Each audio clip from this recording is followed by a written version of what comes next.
Hey there, and welcome to Pursuing Truth podcast, where we dive into the different topics of faith, family, and freedom, all in the pursuit of truth. I'm your host, Megan Victoria, and I am so glad you're here. Today, we're diving into a topic that I think is going to hit home for so many of us. I know it rings true for me, especially for my fellow high achieving women of faith who feel like maybe you're carrying the weight of the world. We're talking about, perfectionism, pressure, purpose, change. And to walk through all of that with me, I invited someone who I've really grown to admire, Paige McKee. She's a life design and business coach who helps ambitious women navigate big transitions and build their life to where they're really proud of it. What I love about Paige is that she really gets it, not just professionally, but personally. And her story, her tools, and her heart for helping women really take the pressure off. It's actually really refreshing. So if you feel like you've been a little stuck or maybe a little overwhelmed, or just like you're always trying to keep up, this conversation's for you. So let's jump right in. Paige, I am so glad that you're here. Hello, welcome to the podcast. Hi, Megan. Thanks for having me. And I'm excited because I do really think that a lot of the topics of high achieving, like we want to be helping people, it's like innate in us. But I think there's a level of like how to communicate what you need. And sometimes we don't even know what we need. So I just love talking about, especially when people are in the crossroads of decision making, which can be. I love how honest and empowering your message is. And I would say for anyone new to your world, can you tell them just a little bit more about who you are and like what you do specifically? Yeah, so I came from the learning and development, like corporate background. I've always loved building and growing leaders. So I think a lot of that leadership training, self-development, that world I love. But what I love even more is just actually getting to the nitty-gritty like discussions of where are you actually at, like in a big decision you have to make, focusing on a big transition. So what I like to talk about a lot is like we decide a big change in our lives, like changing jobs, starting to date someone, moving cities, moving countries, and but we don't really talk about that underbelly of change, which is that transitionary period. And so even if you're going to get married to someone, you have this big transition of like from single to married is just a whole like mentality shift.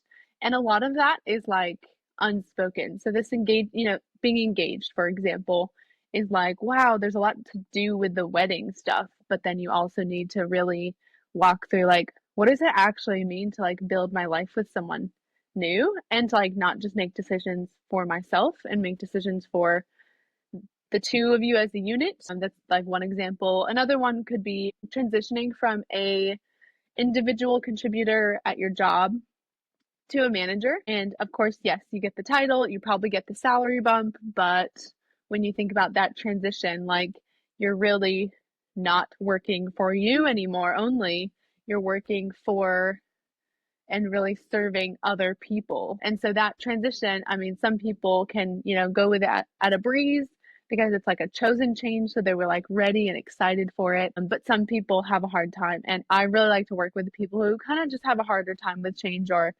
complicated relationship with change, which I myself find I love change. I know it's good for me, but I like hate it at the same time. So I think that's why we always do the work that we need to hear. And so I think I absolutely love talking about change because I know at the end of the day, I don't want to stay stagnant, but I also it's very difficult for me to get into that mode and like want to get out of my comfort zone. So I guess it's choosing that comfort zone and especially with other relationships at play, with factors that might affect people, and with your own needs and like how much rest you need, how much like people you need around you, how much recharging you need. It just, we're all trying to make it in life and try to thrive. And there's so many different things that can happen and you do have to roll with the punches. But I think that's where I really like talking because we can reorient ourselves to the change, to that transition, but also be able to become a new person. I love the focus that you have of the process of change and the metamorphosis. How beautiful. I love that. And it's something that I think we often overlook, but it's something that we all need is someone to walk with us and to give us the proper tools to in the storm of change, right? And to not lose ourselves in the midst of transition, and to just have someone like yourself really know that that's such a need is really, really cool. I love that you're fascinated by change. And it's interesting how, like you said, we're often called to serve in the very areas that we've wrestled with most, right? And so, yeah, I guess I would ask you, like, what led you to start speaking on these topics of change and transformation? Or I know we've talked a bit about, perfectionism. Like, was there a moment in your life or a season that really shifted things for you? Yeah, so I ended up, I guess I gave that example of the engagement season because during 2021-ish, so during COVID, but just a lot of unknown factors, I decided to get married to a Kiwi, so that's a New Zealander for people who might be listening. So I ended up meeting a New Zealander while traveling and then fell in love, and everyone was like, "Don't fall in love," and I'm like, "I promise I won't." And then, a classic tale. So, I ended up moving to New Zealand from the US, and I'm really close to my family, and I have a big family. So, I think it was just a big decision. He's close to his family too, and I love them. So, it was great. We just were expanding our families, but it was just a big decision for me. And I think because of that, I just had a really hard time figuring out what I wanted during that time. Plus, I was figuring out, like, do I want to marry this person? You can be in love, but it's just there's so many different complicated decisions to make. And so plus COVID and all the things that were happening during that season of time. So I know everyone has their COVID story, but it was just a tough time, and we were doing long distance. And um, I think with that, I was like, I just had such a hard time, but I had so many great people around me that I just couldn't have done it without those people. And so I think that's how I want to partner with people who are just struggling through their own decisions. And I guess I haven't even talked about like the actual coaching I do, but I chose life design coaching because really it's just coming back to your Hmm. values and figuring out sometimes we don't even know our values. And even if we're like, oh yeah, I like community, but like when you really are intentional about choosing your values from like a values list and really evaluating what you want in your next phase, then you can be more conscious about some of those decisions. And some of that like conscious intentionality actually just brings us more peace and more calm and more groundedness. Whereas I think sometimes if we're reactive and there's things where you have to just choose stuff because there's not that much time.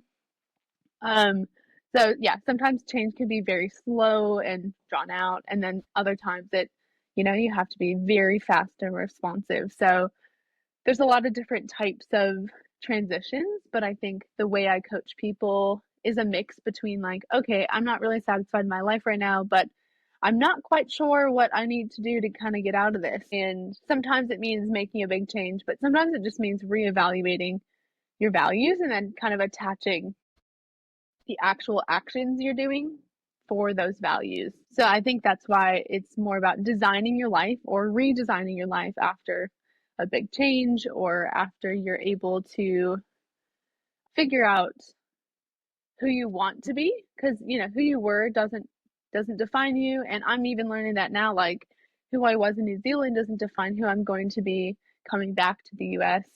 Who I was in the US prior didn't define me when I went to New Zealand and had to make new friends and new community. I think we get to keep reinventing ourselves, which is so scary, but it's freeing in some ways. But I think if you struggle with analysis paralysis, the freedom actually is not that helpful. So I just try to come alongside people and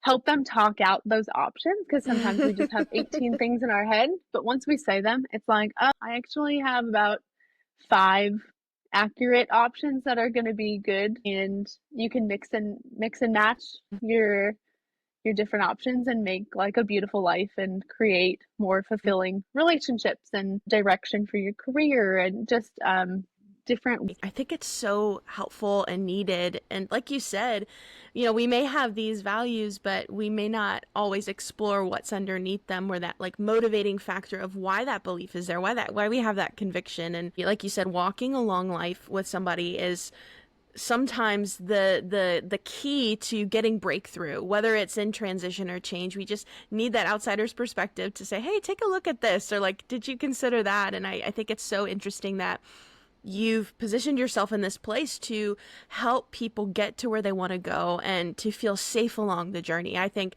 as a fellow coach, like I so resonate with that. I think that that is so needed, and we often overlook the simple importance of that. And I am someone who gets analysis paralysis, so having someone give permission to say it's okay to make a decision, it's okay to be scared and still step out and do it. And I just love that. I think that that's so needed. And yeah, I think I've had moments where I've realized, like, wait a second, I'm exhausted and performing more than I'm living. And walking with someone can really help ground you and realize, like, oh, I didn't realize that these are behaviors that I'm falling into. Yeah, I think it's something you said is really interesting. I want to kind of talk about this idea of like values and change. And do you find that they're often connected to one another, that what we value really comes up in those moments of change? Yeah, I think you either figure out that you weren't living in your values, or you figure out, oh, you kind of double down. And that's that like transitionary period, is that choice to either go doubling down more on like, oh, for example, I have a client who really wants impact. That's her like value. That's I kind of use a framework of your top two values are what you're going to help make decisions. So like prioritize. And then your top five values are going to kind of be how you want to structure your weeks and like structure your next season in terms of scheduling. Because you cannot like all of our values like they fight against each other a lot. And so I think that's where that give and take comes in. So I guess what you're asking about how we think about our values is, I think we have to like identify them. And a lot of us, like I struggle, even if I know my values in my head, I think just writing them down, talking them out, thinking about doing the simple exercises of what am I prioritizing right now? Because I could be thinking, oh, yeah, I'm prioritizing that, but like my day to day does not actually look like that. And I'm thinking about, 6 months ago Paige. And so my 6 months ago Paige is like, yeah, I was prioritizing volunteering or service, but actually I'm not volunteering right now. So do I want to be or do I not want to be? So it's a lot. It's like, I think that's where it becomes exhausting. And that's why change is so hard for people, is because it's a lot of decisions and reevaluating and like thinking about who am I? Who am I? Who am I?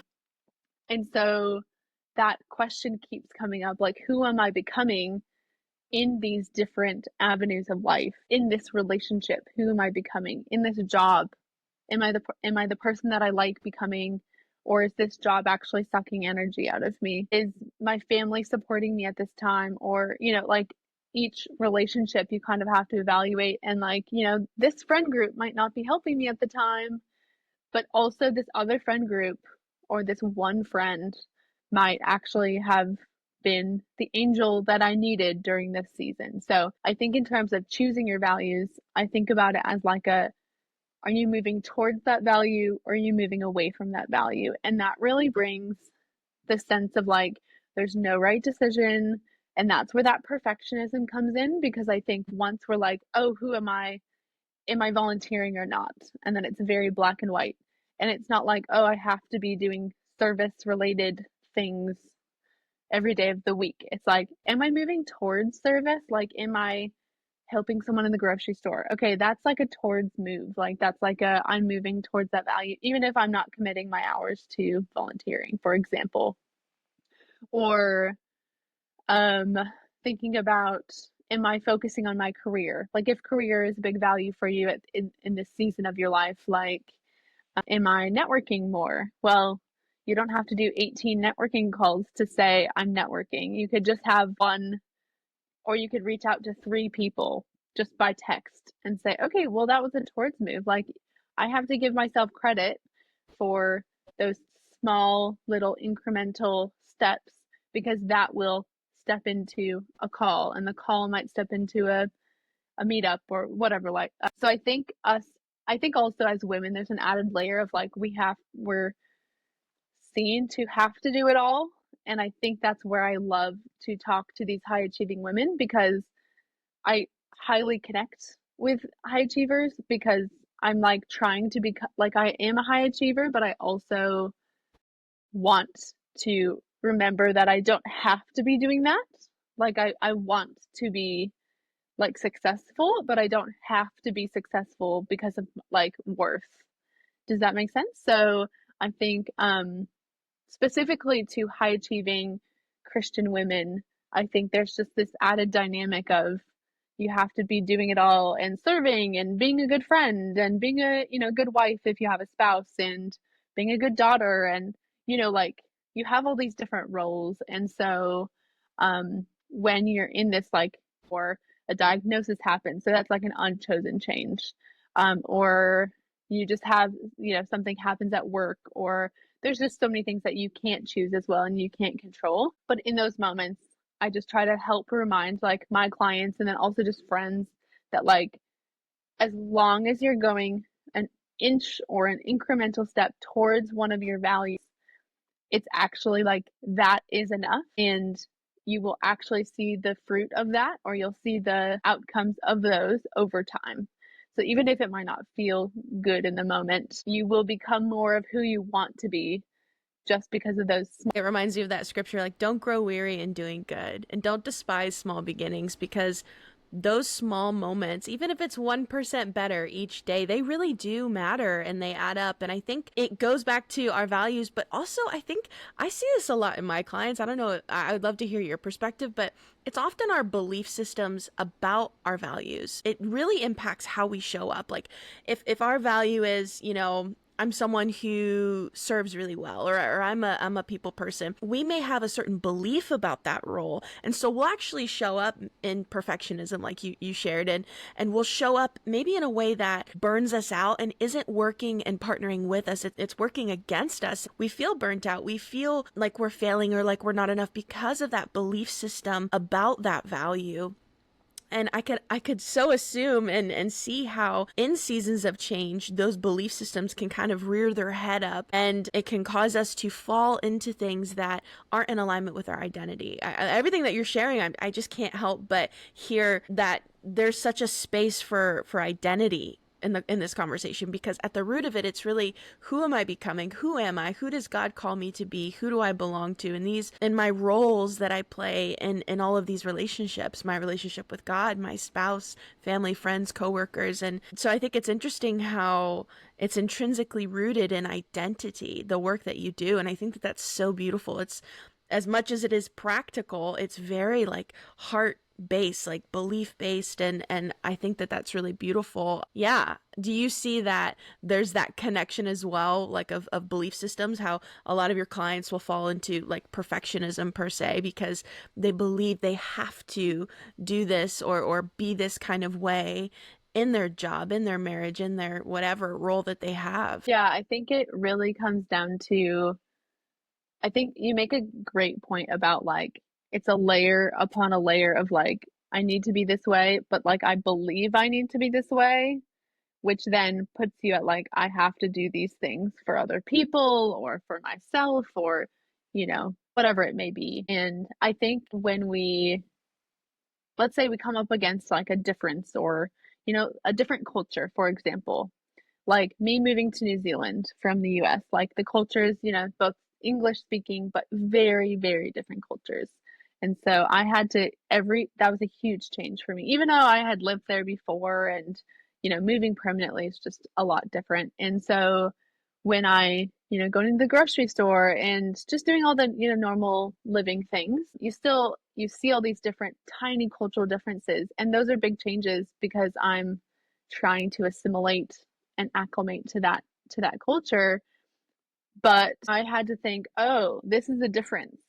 Okay, then what I know. Is this a good difference, a bad difference, or is it just different? And I have to think, what do I value? Do I want to go towards that? Do I want to go away from that? And so every single thing that's like a different thing in your life, you're kind of reassessing, who am I? So obviously, I think when you're, especially if you're in a different country than your own native language, that's where that's very, you're making all these decisions and you get decision fatigue because you have to think in terms of like a different language, I think. So that's like an example for traveling. But I'm thinking, let's say in terms of, let's say you make a new friend and they have different values than you, but you're like, I really like this person. That's not going to really change my mind. But then let's say they have an opinion you don't agree with. You'll probably go home later and think, oh, well, I like the way I have my opinion, or oh, they've really changed my mind on this opinion, or like, why did they have that opinion? So it kind of just helps give yourself some perspective in terms of deciding um, what you want in that next period. And so I think the values, you just keep reevaluating what you want, and it is rooted in identity. Change can kind of get a bad rap, I think, where it is villainized a little bit because it is scary. It does require something from us, time, energy, focus, intention, like all of these things. It requires a sacrifice from us. So I understand that a lot of people probably are resistant to change, but like you said, even something like moving and going into a different culture and adapting, it requires that type of evolving, and it's good. It actually expands your understanding of yourself and others, and I think ultimately God. When you move to a new culture and you're surrounded by different ways of doing life and of worship, and I think it helps you change in the best way and evolve in your relationship with the Lord. And yeah, I think that when we talk about change, I can't help but think, if we're talking about how change really impacts our identity and it continues to like bring this thought of who am I and who am I evolving into, or changing into, it makes me think, okay, but what are we anchored to? Like what is keeping us tethered in the midst of this storm of change, and how do we stay Yep. anchored? Yep. What would you say if there was someone listening to this right now, like to the women who are listening, how would you encourage them to stay anchored in, and what to stay anchored to? I think that is a great point because there's the seas of change, and I think that's where most of us have probably been through a season of change where we were not anchored to God, and we were like, I'm gonna do this on my own, and I'm a very like high agency girl, so I am like, I'm an independent woman. This is awesome, and of course that's amazing because we are independent women. We can do a lot of things by ourselves, but also we're not called to do that as often as I think we're told. And it's not to say, it's like hard to explain because, of course, it's just about your own mindset about it. So it's about your intent, it's about your own mindset. So, anyone listening, I'm not trying to say you're not supposed to be independent, but I'm also like, it really is the heart to which you want to come back to God. And I think in personal seasons, I'm like, I didn't trust God. And I was like, no, I need to do this by myself because I just don't trust that you're going to be with me. But then time and time again, I come back to God and I'm like, okay, my tail between my legs, like, okay, you're right. Like, I think I need you. Let's get back to, like, I need to be tethered to him, to God. Especially, I guess, for me, getting married and being like, oh, I love this new relationship, and he's a strong leader, and so my husband, and so it's like, well, that's great, I could just listen to him. But like, actually, you have to have your own relationship with God in every stage, even if you're married, even if you're single, even if you're dating, like every season comes with it your own relationship with God. So I think personally I've struggled with really trying to stay connected to God in these different seasons of change, but it's also been amazing because when I have not been as close or chosen to be as close with God, He's still there. And I think that's that grace upon grace upon grace, because I'm like actually astounded that he'll still be there even if I don't choose him each day. Like, it's just, to me, that's a very crazy thought. And I think when you have all these things happening, I tend to go into control mode. I want to control more things. And I know some people go into avoidance mode. Some people go into um like over busying mode. Some people go into focusing on others mode. Like, there's so many different ways that we can try to control the situation or try to be better in certain ways, or be a better friend, be a better partner, be a better person, like, person serving the church, like, to feel that sense of connection. But it actually is just the relationship with God, that you're continuing to come to him and say, actually, I need you. It's humbling. Yes. Sometimes I don't want to Yes. need you, but I do need you. And I don't know if you felt like that, but I think I've had enough seasons of me choosing things and it didn't go right. And I'm like, okay, I actually have to trust you now, because there's certain decisions I've made that, because I trusted God, I'm like, oh my gosh, it worked out. But I had to trust him to the last hour, and I prayed through it, and I was like, I think this is the right call. And I think this is probably a big one for women. And I did want to talk about this because personally, I'm going through a very specific season like this. But really want to hear your perspective on this. Is when you're tethered to God and you're choosing these things and you're really trying to, lean into Him. And I think with women, our intuition, we do have really good intuition most of the time. Now sometimes it's clouded and there's different seasons of that, but um, when you make these decisions and then you are, especially during these transitionary periods, and that intuition doesn't feel like it's there. And so, like, that desert season, that desert feeling of like, I don't know where you are, God. I know you're here, I guess, but like, what might that look like? And can't feel you, don't know what's happening, but being able to stay the course with the Lord, I think is probably one of the most important things you can go through to actually see that God's always been there. But I used to hear people say that, like, God's always with you. And I'm like, is he?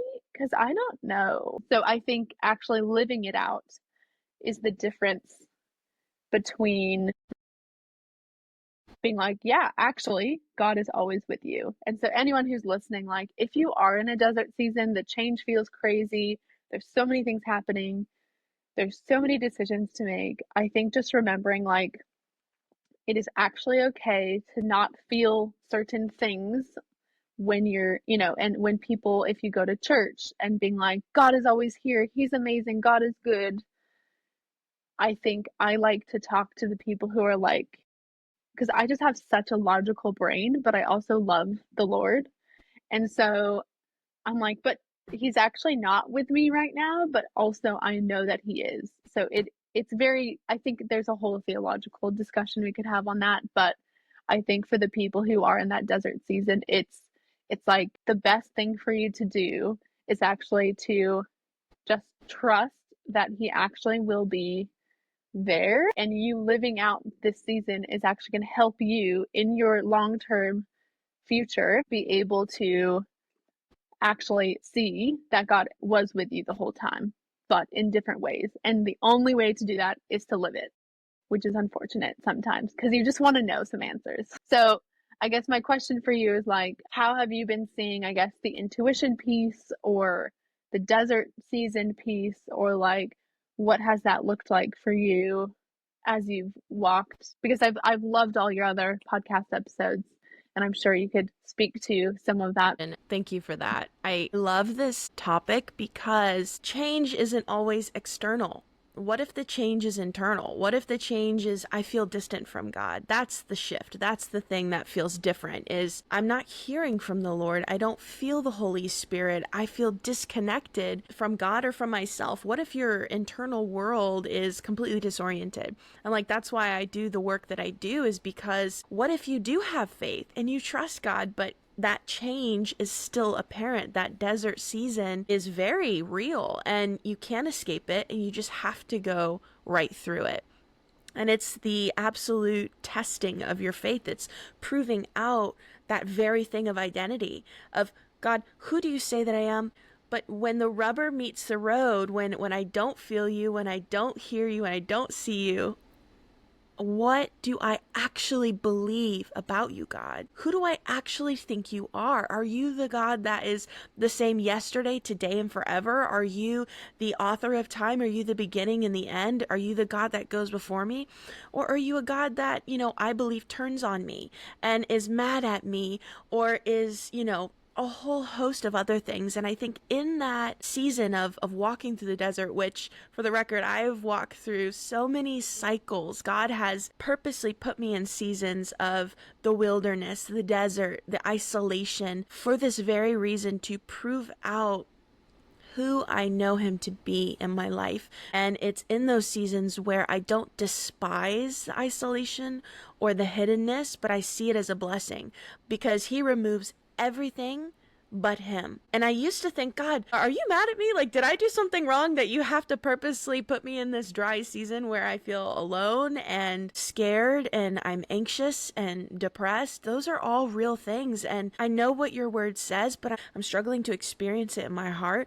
And what I really feel the Lord revealed to me was like the biggest distance is the 12 to 14 inches between our head and our heart. And we may be very logical, like you said, I'm a very logical person and I know the word. I can intellectualize my beliefs in who God says he is. But again, when the rubber meets the road, we are really tested, and what we've been putting into our heart tends to come out when we're put under pressure, when we're squeezed, right? So in my life, I found that God would use these desert seasons as a reflection of what I truly believe about him.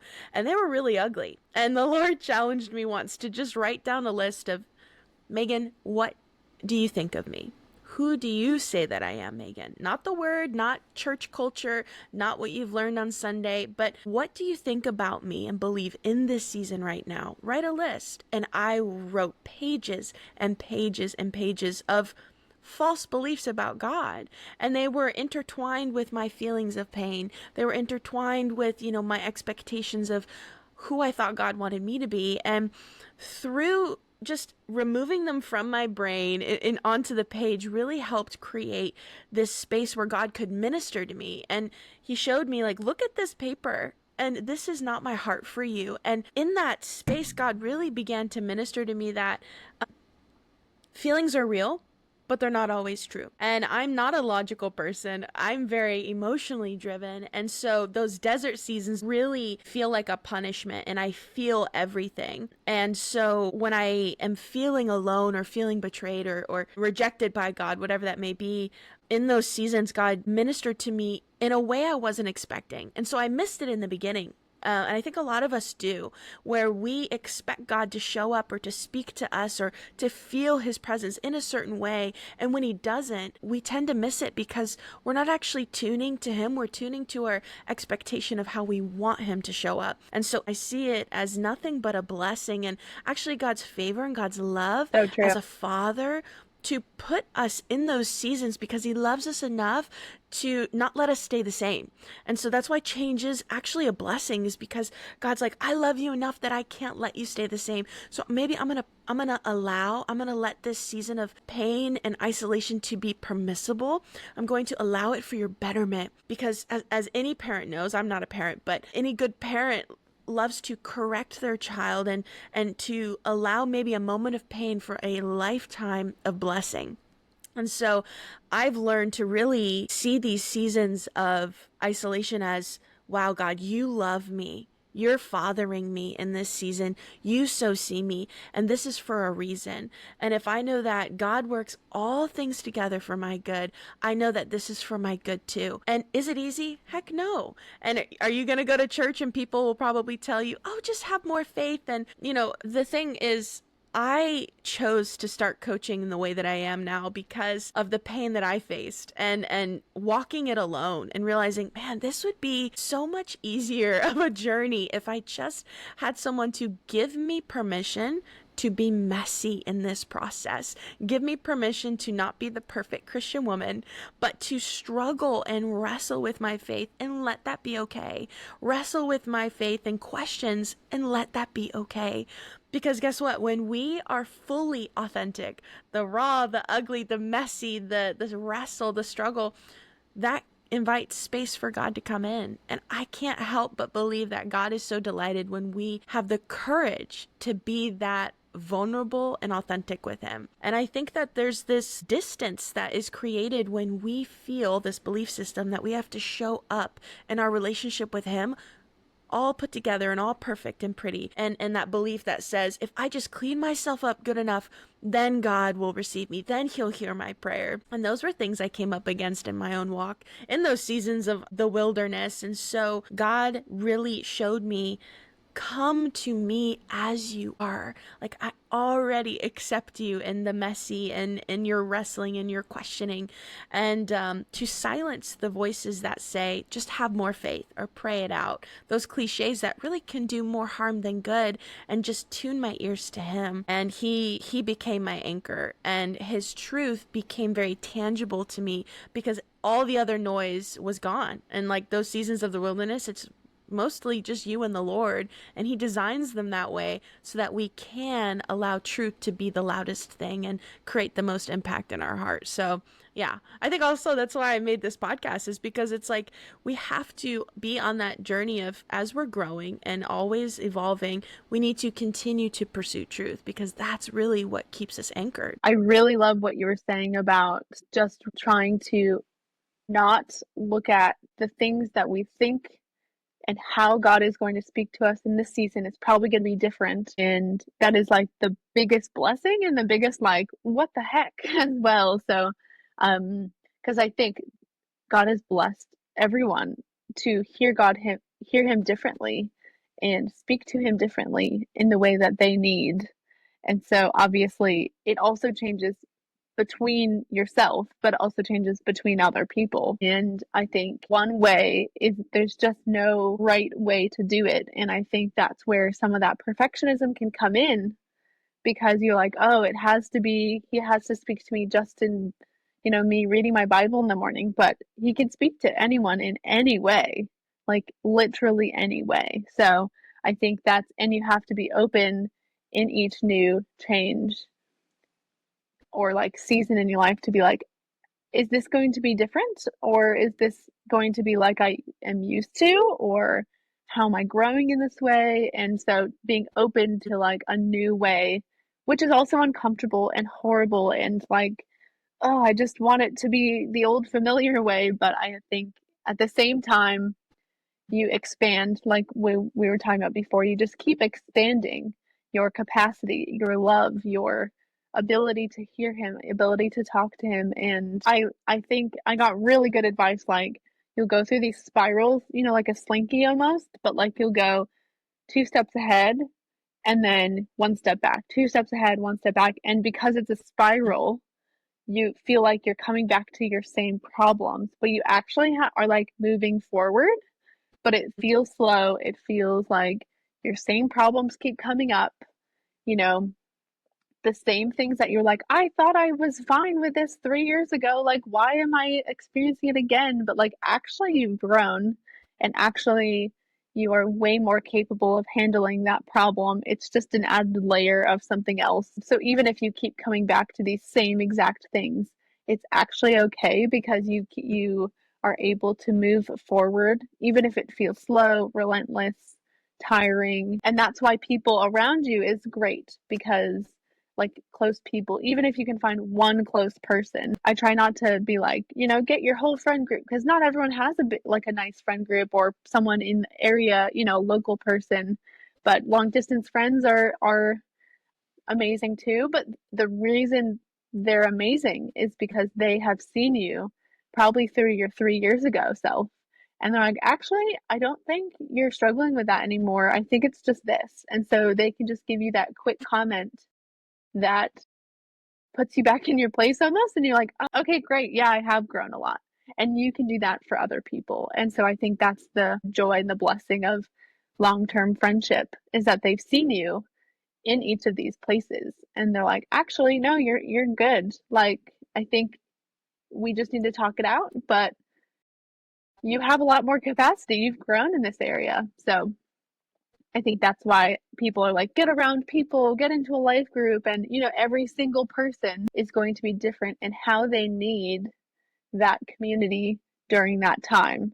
So I think what you've spoken about too is just like the church has a very specific, stock standard way of doing things. But I just want to keep telling people, and very similarly what you were saying, like, it's okay if what you need feels different than what the norm is, because you need something different in this time. And I think sometimes it's really helpful when well-meaning people are like, let's get you connected. And then it's sometimes really hard when the same well-meaning people say, let's get you connected. And you're like, I don't need that right now. So that's why it's like really good to figure out what Yes. you might need, to then be like, I actually don't need that at this time, but it would be helpful to have one friend, or I actually do need a life group. So let me get plugged into my local church. Like, I think we put a lot of emphasis on having to do it, quote, the right way, or the way that it is supposed to look. But I think that's the joy of walking with God, is that there's no way to do it. And I think living in a different country, seeing there's no way to, right way to do it, has been a blessing for me, because I'm like, actually, there's just so many different walks of a Christian life and walking with God. And so it's humbled me to just be like, if this person has a very unique background, that's amazing. Like, that's so cool. Let's listen in. I have a personal passion of like diving into your eternal world, and a lot of the coaching I do is very heart centered. So when you talk about this like slinky effect, I love that visual because I would say like going around the mountain again and learning the lesson again. And that analogy is, I think we resent it because I think sometimes what comes up in that slinky is, oh, if I'm dealing with this thing again, this problem, this season of life, I'm doing something wrong, or I missed it the first time, or I'm being punished. And those things tend to come up. I've seen that in my clients and in my own life too, where I'm just like, oh Lord, back around the mountain again, God. And the journey of knowing what you need first comes with just doing a little bit of introspective work, and getting to know you again, and getting reconnected with not only the Lord, but with yourself, and understanding that if change is an ever going process of life, that we'll always have seasons where we're growing, even if the seasons feel familiar. You're not the same. There's no possible way for you to repeat a season that feels familiar where you're showing up exactly the same as the last time. And I think that that's kind of freeing and exciting to think about. And if anything, I think God sometimes will test us in those seasons to bring familiar things around, to see how we will respond in those spaces and around those people, or that similar feeling. And I think that's a blessing in itself as well. But yeah, I think giving yourself permission to not abide by the status quo of community. Who defines these terms of community outside of scripture, right? I think, like you said, there's this like cookie cutter formula that the modern day church really puts on us, and it feels more like a burden than it does a blessing. It feels more like an expectation rather than something that really enriches us. And so yeah, different seasons call for different things, and that's okay. And I am like really big on that's okay. There's no guilt or shame that is associated with needing different things in different seasons. Look at Ecclesiastes. It says there's a time and a season for everything under heaven. And I think if we really come back to that truth, it gives us permission to need different things, and tune out the noise of what other people may be putting on us and saying that's okay, you know? And I think change comes, and correct me if I'm wrong, I'd love to hear your perspective on this as we're wrapping up, but the more in tune you are with yourself, the more connected you are with you and the Lord,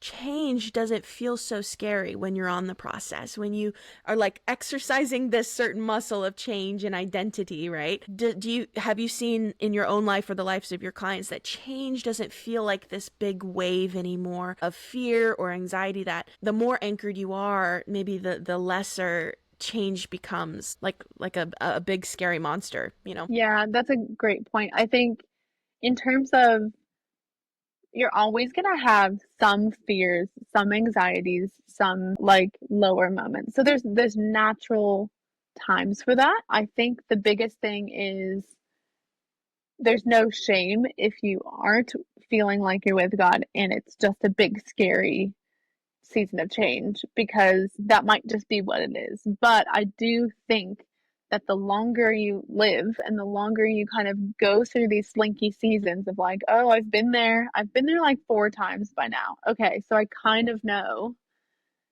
for myself, or I kind of know for my clients that, all right, if we've been here before, you just have to remind someone they've been through it. And they're like, oh, yeah, I have actually. So it's it's just kind of reminding someone, oh yeah, like you have gotten through it. It has been okay, even if it's been hard in different ways. But I do think being with God and being closer to God does help lessen each one of those, because you are really believing what you are believing about who God is helping you believe about who you are. And that actually helps lessen that, like, this is an existential issue. I don't know what I'm doing in my life, or I don't know how to. So I think in saying that, though, it also helps to know that there's just some big life changes that you cannot prepare for. And that's when you have to cling to God. So, like, let's say you weren't close to Him, then you have to choose, oh my gosh, I can't do this on my own.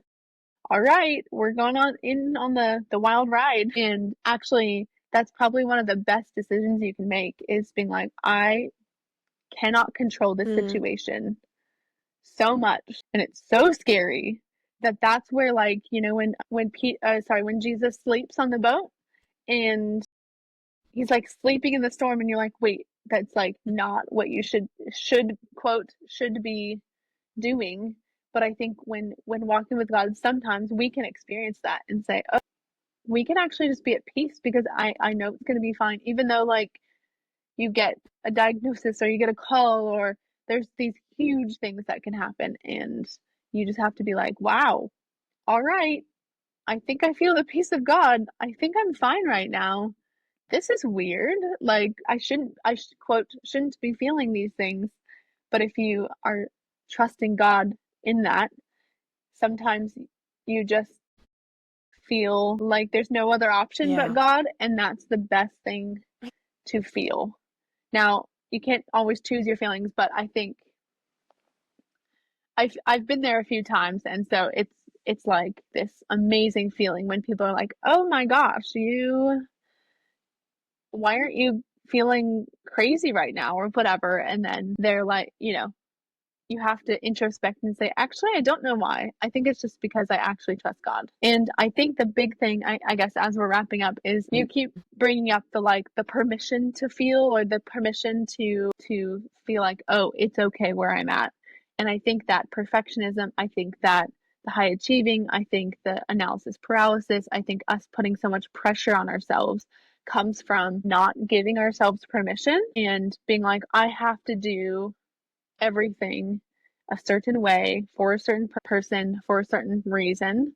And so, what I try to help remind people, it's just about reminders, because everyone, like, you have the skills and the qualities to bring this out in yourself, but often we just forget, and or we just need someone else just to, like, ask one question, and then we're like, I'm fine. I just needed to chat it out. But I think giving ourselves permission, and often that's the hardest thing to do, is then that permission of, like, I don't have to have it all together, lets us take that layer off of performing, and then we're like, oh, that Like that was where the pressure was this performative pressure. And then not putting, I think the biggest thing about like not putting pressure on yourself is um putting all your eggs in the same basket.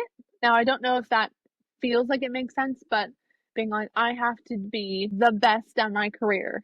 Well, that's going to just put so much pressure for you to be really good at your job and a really good teammate. And you have to get the promotion. And if you don't get the promotion, then you're done. So I think being able to widen and expand each one of your life buckets, you know, career, relationships, family, travel, and being able to say, okay, like I is okay where I'm at in this part of my life. And I think that takes those little layers of pressure off when we start to think in those like black and white scenarios.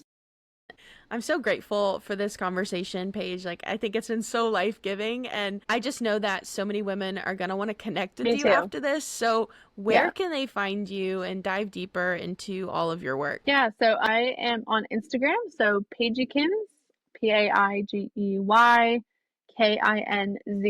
So if you just message me on Instagram, I'll respond. Otherwise, you can just message or like email me at hello@paigemckee.com and I will respond within a few days. I would love to chat more or just have like a, you know, free strategy call if you just are figuring out what you want. In terms of like, I think with the coaching world, I love to say like, I'm not a therapist, so there's deeper things that people go through, and I'm not licensed as a therapist. So what I would love is if you think like, let's just talk it out, and then I can recommend if it's a more of a therapy topic. But in terms of we have very, you know, you and I, Megan, have very similar coaching. But if you have, Mm-hmm. I guess for any of your Yeah. listeners, like if it's a more practical, I can help get rearrange your schedules, and I think things like Yeah. um I love just figuring out, okay, So let's cool. redesign some of your values. Like, so I do try to focus more on the Mm-hmm. practical, even if I'm very heart driven as well. And I do have a free guide if you do want Yes. to take that up and just hear from me. I have a newsletter as well, also free. But so that's paigemckee.com/pressure. And so it's kind of a how to take the pressure off yourself, like interactive workbook. So completely free, and that's where you can kind of get connected and plug into my world if you just want to hear a bit more from me. But I'm really grateful for our time together, Megan, and also just I want to hear like from your listeners as well because I think the work you're doing is just incredible and it's definitely needed in this space. And I think you are someone who doesn't Mm. back down from, you know, the Amen. intricacies of discussion. So it's really Yeah. refreshing. And I'm just grateful that we found each other, but also um, that people can learn from you Thanks, in just Paige. your experiences as well. So thank you so much. Go and get her free guide, you guys. I promise it's one of those tools that you're going to want to come back to time and time again. And before we go, would you be open to just leaving the listeners one final piece of encouragement? Maybe for the woman who's trying to release pressure or step into change with intention, anything like that.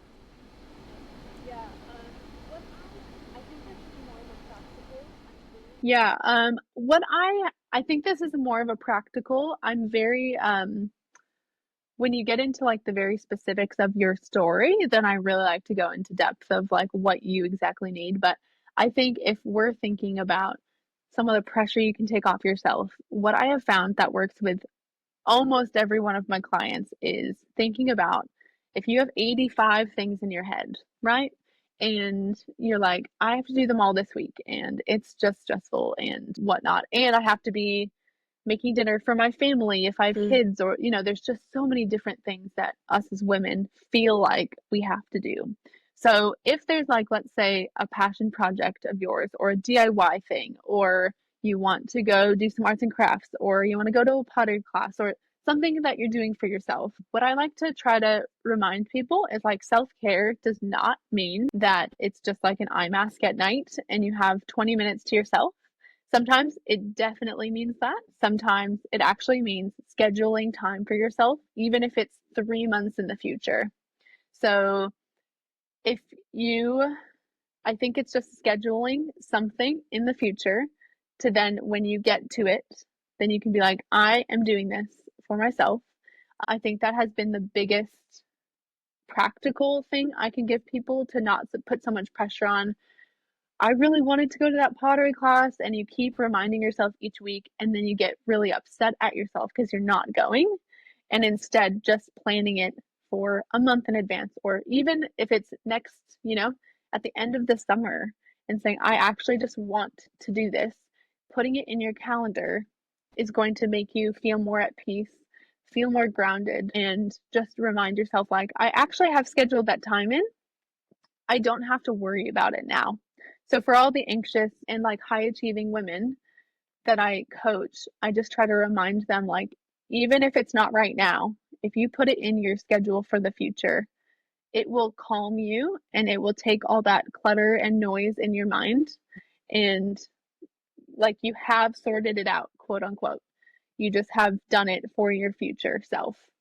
Um, and so, yeah, I would say that's the thing I could leave, like the practical thing. And then just in terms of like the heart led thing, um, I think really understanding like it is okay where you're at, even if, your friend has accomplished 18 things this year, and, it's the comparison game. And just remembering like every single person has a different timeline, and some of the things you might have, your success might come in 10 years and they might be in a different place than you. And there's just no way of knowing those things. And so comparing will take that like intentionality away from you at the moment, because it's really hard to focus on your own stuff when you're like looking at the benchmarkers from other people's stories. And so I think that's a personal thing that I try to live by, but also I just try to remind people, and everyone's like, oh, yeah, I need to stop socially comparing. Like, everyone knows it. But I think it's just reminding yourself, like, I'm running my own race and walking with the Lord in the way that I need to.